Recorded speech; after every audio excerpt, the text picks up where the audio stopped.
একটু আশার বাণী শোনো, একটু নেতৃত্ব দাও। তোমার বাংলাদেশ ইসলামের সঙ্গে বাংলাদেশের মধ্যে হবে।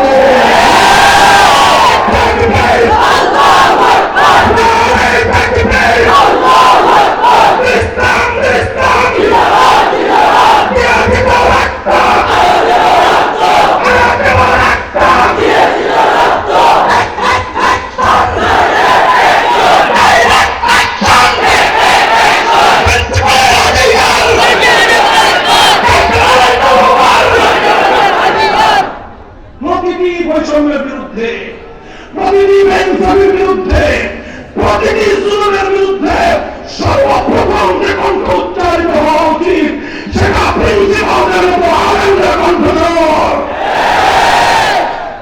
মুহতারাম হাজিরিন, আমি আমার স্কুল কলেজ ইউনিভার্সিটির সন্তানদেরকে আহ্বান করি, তোমাদেরকে আমি ভালোবাসা জানাই, শ্রদ্ধা মিশ্রিত স্নেহের বক্তব্যের কাছে বলতে নেই।